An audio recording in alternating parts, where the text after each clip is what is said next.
The world is a beautiful but challenging place to live. And let's face it, life hits hard sometimes.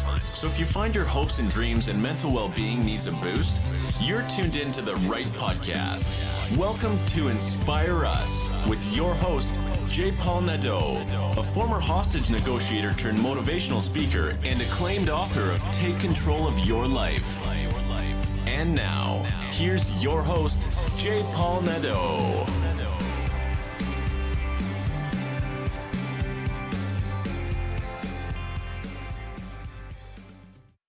Hello, everyone, and welcome to Inspire Us. You know what? Today I have someone on the show that I met at, guess what?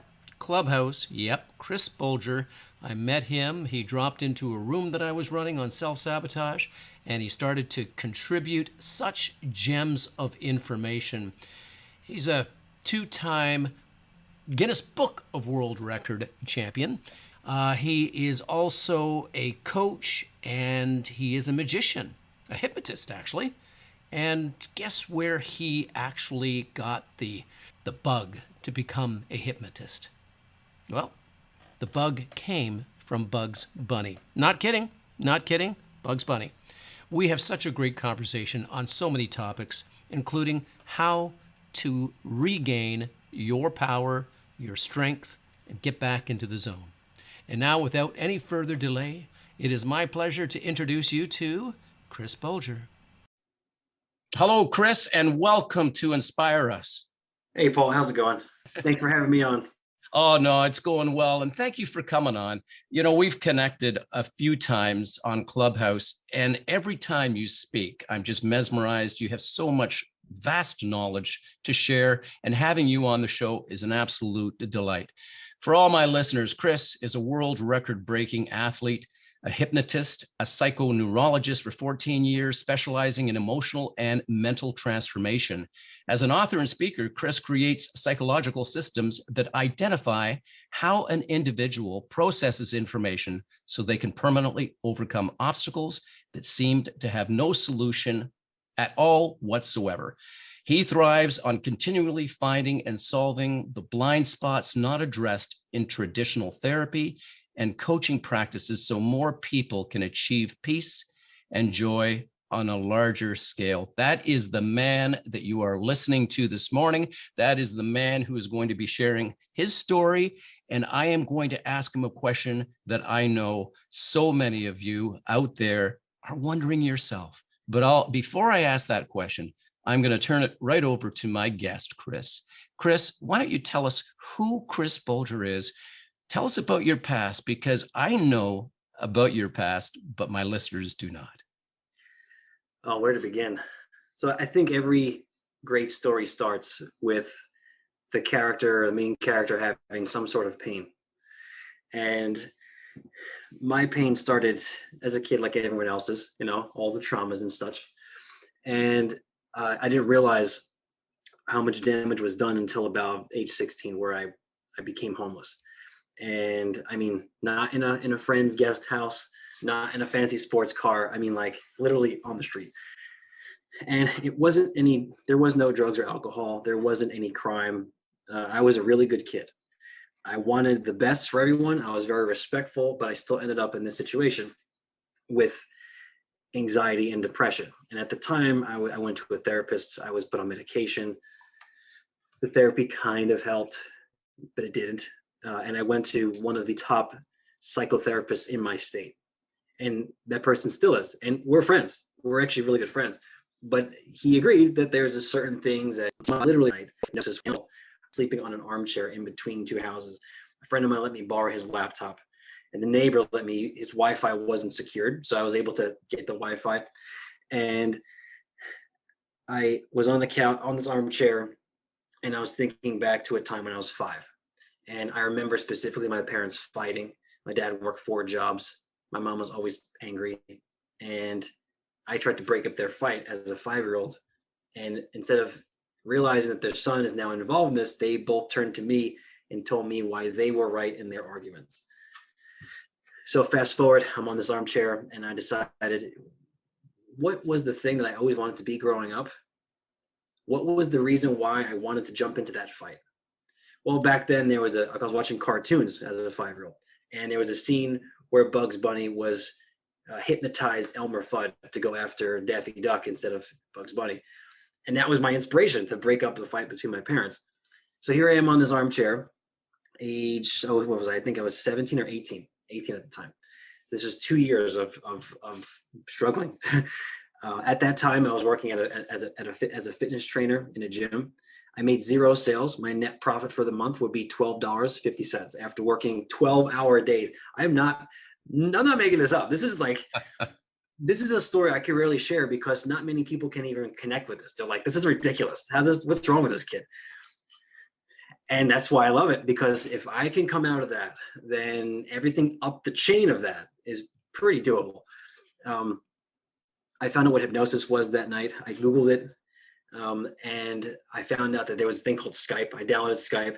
I called Leo in New Zealand, Anthony in the UK, Leo in Cape Town, Africa, Gabe in Toronto. And they just shared with me how to get started. How do I learn simple techniques, like how to gain rapport, how to collapse anchors, how to create anchors, how to reframe, deframe, all these fun terms. The next day I run to work. Now I had a bike, but the bike got stolen a month before this happened. And so I run to work, and that day I closed $11,000 in sales. Now that's not a lot, but for me back then, who had 0, that was a ton. That I was a millionaire in my mind. My boss gave me my commission of like $5,500. And I spent the rest of the day getting a friend to find me an apartment, forge my signatures, do whatever it takes, get me a roof over my head. I bought a mattress, and it felt so good to lay on that flat surface for the first time in almost pretty much 2 years. And the next day I was walking down the block. I completely forgot my old life. I didn't even realize it. It was so far detached. And I became a different person. If you met me the day before, you wouldn't recognize me in the way I speak, the way I hold myself, the look in my eye. I would be irrecognizable. That was one of the struggles. During that time, I did hypnosis shows. I got really deep into hypnosis, NLP, every type of modality. I got like 14 certifications back then because I loved all of it. And then I wanted more. So I got sidetracked in life. I wound up getting a job on ships because I was young and I was like, screw it, I'm single, I could do this. So during that time, I had a turnkey business. I had a turnkey gym, and that was going great. And then at the same time, I'm over here making 6 figures at this job that I hated. That was fun, traveling the world, getting paid to travel. After a while, I realized my expenses were way higher than I was making. So making $120,000 a year is great, but when your expenses are 130, 140, 150,000, you're now a slave with golden handcuffs. And now what do you do? So one day I quit that job completely, and I went back to my roots. I found business classes, and then about a year after that, I went through a really rough breakup. And it was one of those things where my life was created from that relationship. So when the relationship came out of nowhere, it rocked me, and it took away everything I had emotionally. And then again, it was, let me go back to my roots, because every time I go away from my roots, something bad happens. So now I see a pattern developing. So I go back to my roots. I go back to school. I go back for a PhD, 2 PhDs. I write a book. I write 2 books, then I write 3 books, and then I speak at corporations, and then I break 2 Guinness World Records. And then I realized, oh my goodness, all I had to do was go back to what my gut and my heart tell me what is right. Sometimes finding out what your gut and heart is actually saying is hard. But when you get there, suddenly the things that you're trying to find start to find you. So at the same time, I ran neurological rehab centers. We had 3 after the first year. Then decided I don't want to do that anymore, because again, I was being stretched too thin. I was operating outside of what I now call my perception process. So when life gets difficult, it's because you're spinning these plates from the wrong position. So those plates, as good as you're spinning now, if you're out of your alignment, out of your strength position, then one day those plates will fall. And then the self-sabotage we talk about every Saturday on your clubhouse room, which is an amazing room. You hear all these people come with problems that are symptoms of being outside of their strength zone. So I focused on getting back into my strength zone, and then along the way, some small things happened. Like my first world record, I didn't feel any satisfaction at all from it. For 10 seconds, I felt like God for 10 seconds. And then after that, I was like, all right, well, back to my life. And then I realized I wasn't fulfilled there. And I'm like, wow, I have every problem ever created. This is amazing. Because someone like me, I get obsessed with solving things. So when I have a problem, I go to find solutions, and I either find my solution that didn't exist before, or no one knew before was the thing that could solve that problem. Or B, I go on this long journey and find all these other solutions to other problems that don't have solutions along the way. So in my mind, every time there's a pain or a problem, it is really a gift. It's a lesson. When you solve the lesson, that's when the lesson becomes a gift, which is one of my coaches that I hired a couple years ago. That's what he told me. And I agree with that. So that's what the journey has been like. And when someone asks me, well, how aren't you beaten down? Why are you always happy? But the truth is, this is why I love psychoneurology, because psychoneurology is the science of thriving.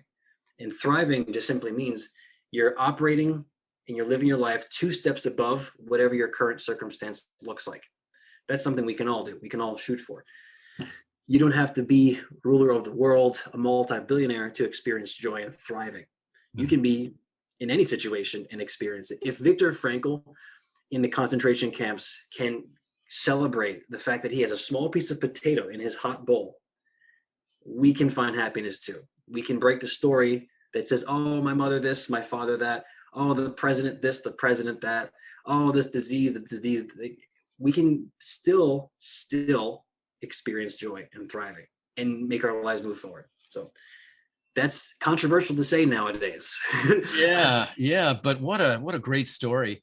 Going from being homeless at the age of 16 and then finding some purpose and finding hypnosis and changing your life and trying different things. The one thing that keeps coming out in your story is the fact that you don't stop. When you follow that instinct, your heart and your gut, and you just move on to the next thing, and you know when to let go when things are stretching you too far. And I think that a lot of people need to realize it doesn't matter what it is. If something is stretching you too far and it's too painful, let it go. And it's all right to try different things, right? And for a lot of people out there, you've probably heard me speak of Viktor Frankl before, but just to put a little context to it, he was Jewish, and he was captured and put into a concentration camp. And he was a neurologist as well, was he not? Chris? Yep. He was, yes. He was. And he wrote a fantastic book called Man's Search for Meaning. And if you have not read that book, I highly recommend it, because it is filled with just information that can transform your life. And, and thank you for sharing that, Chris. Wow. I want to ask you, because I'm sure that a lot of our listeners right now are probably wondering, well, he's got 2 world records. What are those world records? What are those world records on? So tell us about your accomplishments there. So that came from another pain from a long time ago. I'm not going to get into, but okay. I found myself in a situation where I had advantages. So I'm like 5'9". Well, I'm 5'9" now. I grew 2 inches in the past 2 years. Weird, but wow, 5'9" now. Yeah, I don't know. I can't explain that. I got to learn how to do that. I'm only 5'8", and I'm still 5'8". I'm shooting for 6. I'm shooting for 6. Oh, yeah. Well, tell me your secret, because I want to shoot for 6 as well. Sure.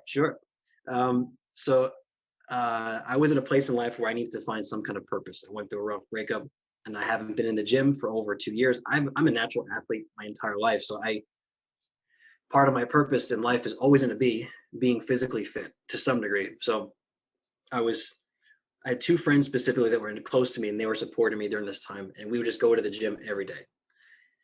After 6 months, I felt like I was finally back into it. And then I specifically love doing dips, body weight dips. Right. And I'll put a belt around my waist, and I'll put plates on that. And I can do an insane amount. Part of it is genetic. And another part of it is when I broke my leg a bunch of years ago, I was on my crutches for like months and months and months. And that made me really good at dips, because it's the exact same physical movement. Uh-huh. So it turned a lesson into a gift. And so I looked up the record for the most parallel bar dips And I found one for most parallel bar dips under 1 minute with a 100-pound pack, on your backpack. And I was like, that's my third set. Why would I not do that? So I figured go for it. And it was most parallel bars. And by the way, people have already beaten me. That's why I'm a record-breaking athlete, not a record holder. Because if I was a holder, it means that parallel bar dips under 1 minute with a 100-pound pack. And the other one was most knuckle push-ups under 1 minute. And the knuckle push-up one, that just came out of nowhere. At the same time of training for these records, I was doing a lot of mental work on myself. So I created this whole separate mindset system called the Pure Focus Protocol.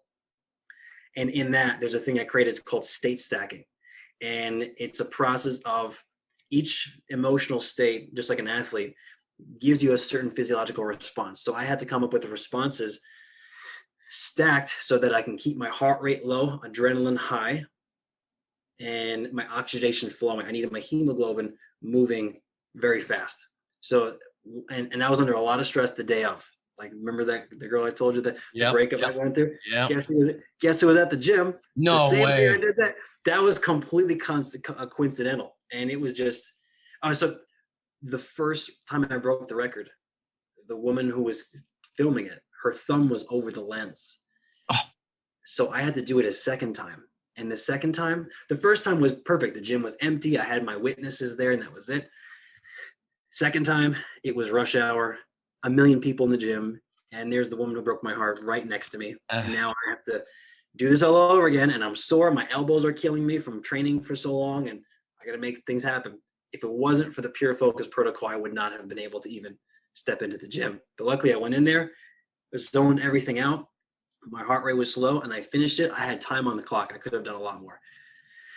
But I figured, let someone beat me and then I'll come back and I'll swiftly deal with them. But I wound up changing my direction in life after that. I said, I did it. I'm good. Right. How many did you do in the minute? Let's talk about the dips, because I'm lucky if I can do 10, and I'm in good shape, but I'm lucky if I can do 10 or 12 or whatever, I'm just kidding. I'd probably do a little bit more, but how many did you do in a minute with a 100-pound backpack on? 33. Oh, that's amazing. Home.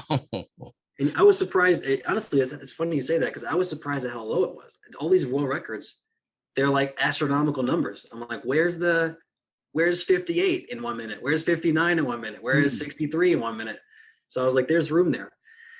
So I might one day, probably maybe next year, go back to that and try again and push that number, because I think that number should be higher. Humans can do a lot more than that. Chris, I like your energy. I really do. And imagine all you listeners, everyone out there, imagine doing dips, number one, and then throwing not only 20 pounds or 25 pounds, let's go for 100 pounds. That's a body on your back. And let's see how many we can do. I'm not even going to try that one. I'm going to leave that over to you. And I can't wait to hear how many more you do. Now, I'd like to switch the conversation over to something that you and I have talked about. This is COVID-19, and we're still struggling through these times. And a lot of people have lost their jobs. A lot of people have lost their hope. A lot of people are struggling to get things accomplished and to move forward, to get new work, to reinvent themselves. Everybody's got a different story. Everybody's struggling through a different thing. Now, Chris, you and I have talked about the power of the mind and really putting ourselves into everything that we do.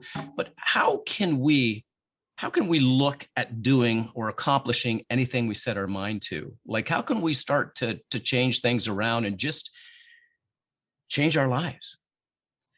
Good question. Really good question. And I know that some people hear that and they might, even though the professionals, they'll hear that and they'll think, well, that's too vague. Well, there's a couple things you can do from that question, which is perfect.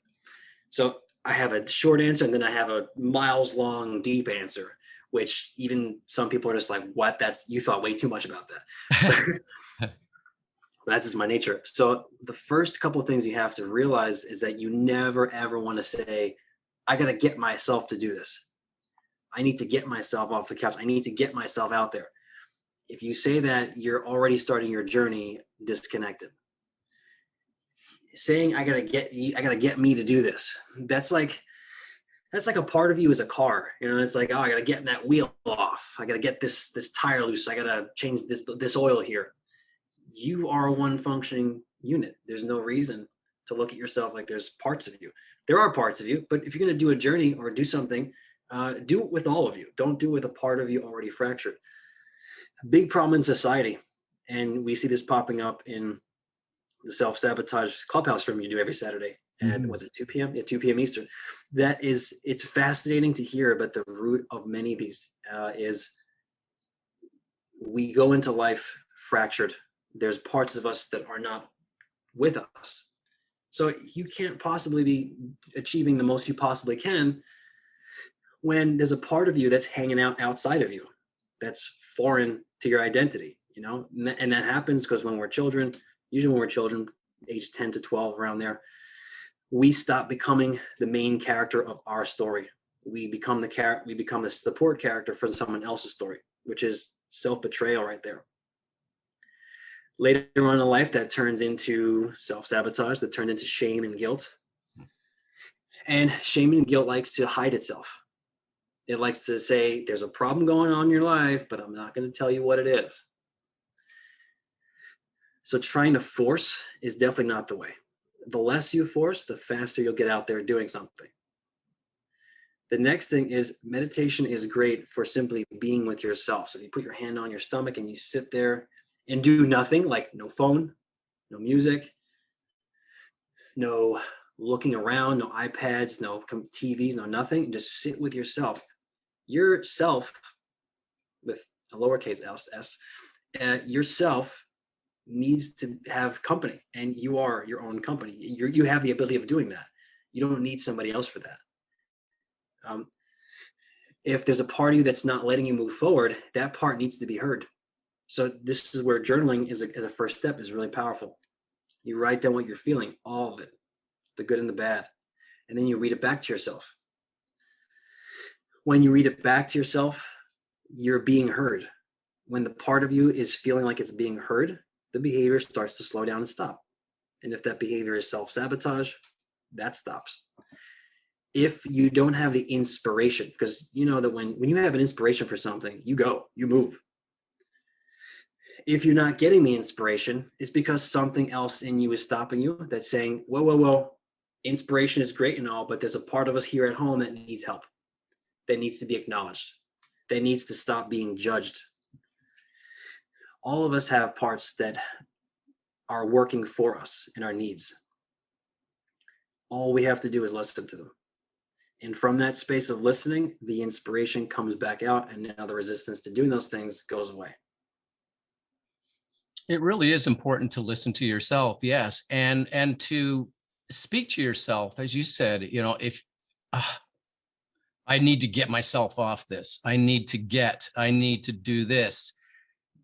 If we only change the way we look at things, and I'm thinking of you because you're an athlete, and you talked about the gym, and you ran some gyms, and so many people are thinking, well, I need to go to the gym, I need to do this, I need to do that. They're already starting to defeat their very purpose. They're already starting to talk themselves out of it, aren't they? Because it's not that I need to, I get to. I get to go to the gym. I get to do this. I get to do that. And it is the way in which we talk to ourselves that means so much, right? And that's what you're talking about there, Chris. Absolutely. And the thing is, I've talked to clients, you know, I work with a lot of different kinds of people, and some of them are like, how the hell did you accomplish so much? And I'm like, I'm just getting started. I'm not even warmed up yet. And it's like someone else might be like, well, I wish I could at least ever run one gym, let alone 3, or have rehab centers. And it's like, you have to realize I'm not special. Like every one of us can do these things. What makes the difference, though, is that everything I did came from my gut and my heart, my inspiration. Did you see, notice how when I said that story, the endings to those accomplishments were very like whimsical. I was like, all right, moving on to the next. Yeah. Because I had another inspiration. I don't have time to sit back and, you know, and like control and make things work and sneak things. No, that's the wrong energy. That's ego talking. My heart told me open up a gym right now. And I was like, I don't know what the hell I'm doing, but I'll do it. And that stayed open for 6 years without even really trying. You can't explain those things with your mind, that comes down to what your truth is. And when you're operating in your strength position, this is wording, just call that your strength position. When you're operating in what I call your perception process, that's when life becomes easy. So another thing with people at home, let's say there's an athlete listening to this right now, maybe even a fitness trainer that gained some weight during COVID, and they know what to do to lose it, but they still don't do it. Why is that? They help people lose weight. Now they have 10 to 15 pounds and they can't shake that off. Well, I created this thing called the perception process, and there's 47 different factors, as to unconscious factors, as to how someone does things. Whenever there's struggle in the system of you, whether it's mental, emotional, spiritual, external, internal, it's because you're operating out of alignment with your natural born perception process. You see people crushing it out there. They have amazing businesses, amazing families, and it looks like they're never tired. How is that? And if you ask them, they say, oh, it's effortless. Meanwhile, you might be working your butt off, hustling really hard, trying to get one thing to work. What if there was a way to just get back in tune with what your strength position is? What if there was a way to get back into your perception process so that everything you do now becomes easy? And now emotionally, you can do anything. Perceptually, everything is easy. And in terms of willpower, you can just do it. So those are little things that help get someone back. For example, when someone's in a state like the fitness trainer who gained weight, can't lose it, usually it's because their awareness in life goes from being outside themselves and now it's inside themselves. Now that sounds healthy, but a lot of people should not be inside their body. They should be outside their body, and that's the way they operate the best. When someone's a boxer or an athlete, your awareness is so outside of your body. You're nowhere in your body at all. That's the only way you can perform at a high level. Someone else who does yoga, for example, or meditates or does something like an artist, they have to be internal, because that's where they thrive. That's where their best work comes out. They're listening to signals that are coming from within to create genius.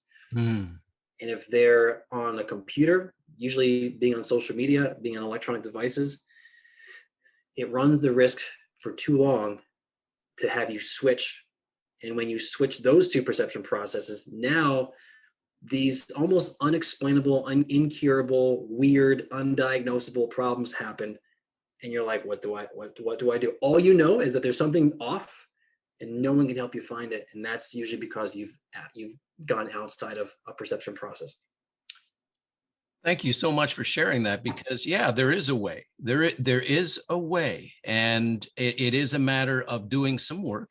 And I would imagine it's a matter of setting your mind in a certain way. And this is what you teach, and this is what you coach on. Am I correct? Yes. Now, mental is part of it. There's like 5 subcategories. Like suggestibility types are a really big deal.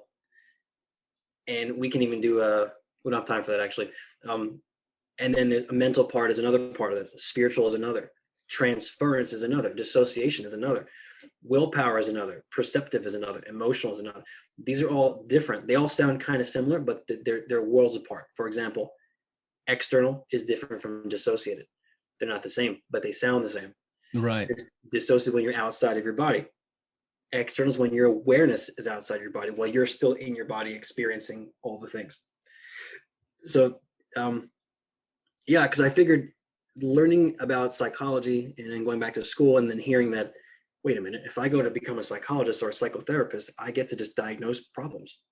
Well, what if every problem ever in the DSM, what if every problem in that DSM is just an unconscious strategy that doesn't serve us? Why can we be diagnosed, and this is a question, why can we be diagnosed with depression, but we can't be diagnosed with high confidence when it's the exact same mechanism?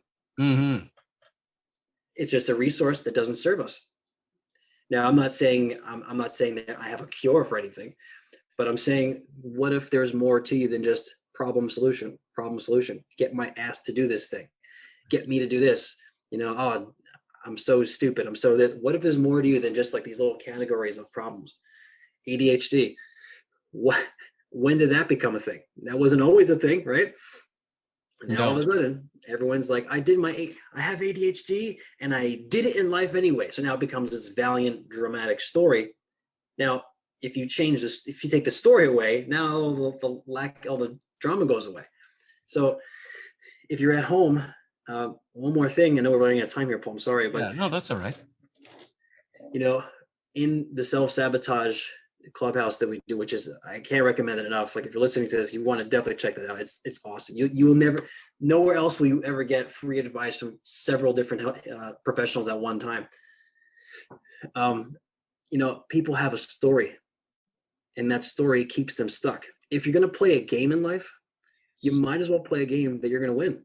And calling it, I always say, don't call it self-sabotage, call it self-protection, because there's no part of you that wants to hurt you.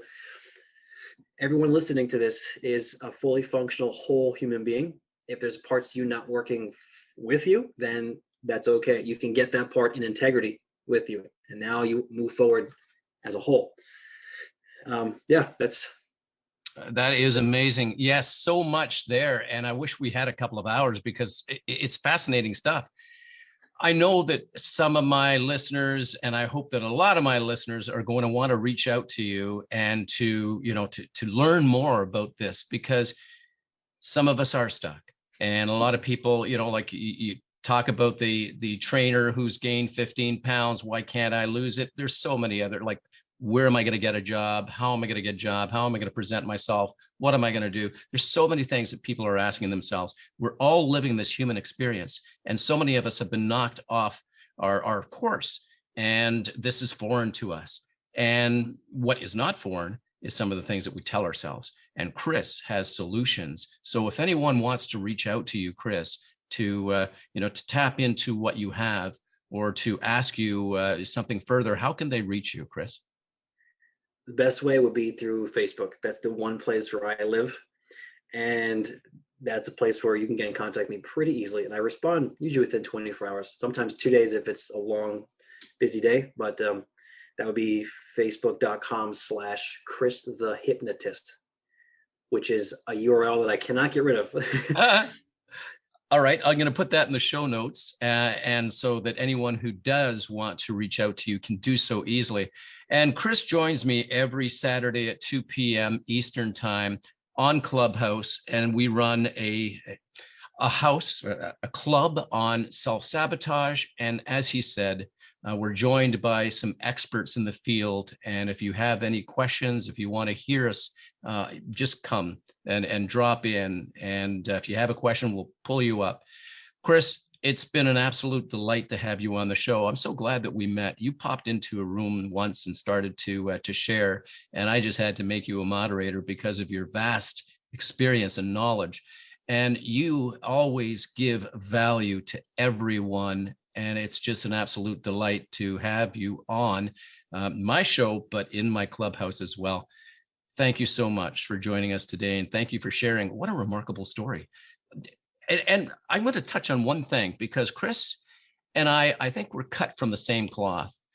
We do so many different things, and we accomplish so many different things. Chris has written 3 books. He's opened gyms. He's got all kinds of things going on, and he's not done. And when I listen to your fascinating background, Chris, I think of myself, and people have asked me the same question. How is it you do so much? Where are you going now? What are you doing now? We are limitless, are we not, Chris? We are limitless people, and we do it because Absolutely. We're passionate about it, right? Yeah, and you fascinated me too. When I came into that clubhouse for the first time, I look at the moderators, I read their bio, their profile, and I saw yours. I was like, whoa, who is this guy? How do I not know this guy? How do I not know this guy yet? I mean, with your background, with all the things that you do, I was like, how is he doing this, and this? And he was a hostage negotiator. What?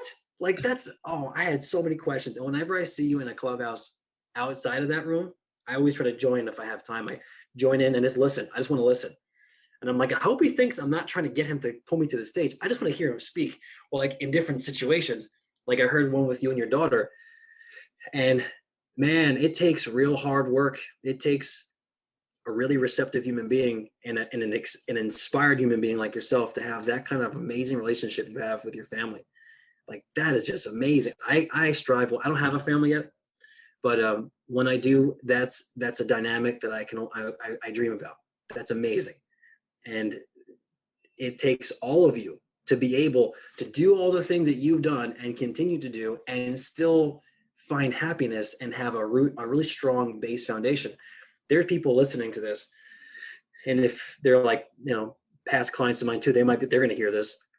And some of them, they've made millions of dollars, but they hate themselves. Some of them have amazing businesses, but no dating life, or no like strong family home. Or they have a strong family home, but no business. Or they love themselves. They're all about self-love, but they have struggling businesses. It's hard. It's so hard for people nowadays to have both sides of the coin. But you, my friend, have a pot of gold. You have all the coins, which is like, that's if the clubhouse didn't exist and I found you some other way, we would have still connected at some point. You're right, because we're cut from the same cloth. We are. Yeah. Thank you so much for sharing, Chris. And I feel the same way. And sometimes I'd love to pull you up on stage, but when I'm not the main moderator, and for anybody who's unfamiliar with Clubhouse, you are asked to moderate, but you may not be the main moderator, the one who put the Clubhouse together, or the one who's running it. So to pull someone up, if you've been made a secondary or third moderator without permission, kind of looks bad on you. So if I don't pull you up, it's because it's not my room. Yes, we would have connected offline, I'm sure, because we are kindred spirit, Chris. And thank you so much for coming on the show today. Thanks for having me on. I appreciate it. Really appreciate it.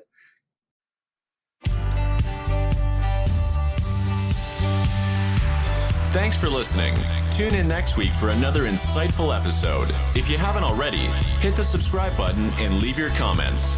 For more information, check out our website at www.inspireus.ca. Remember, it's not what happens to us that matters most. It's how we respond to what happens to us that does. Stay strong and resilient.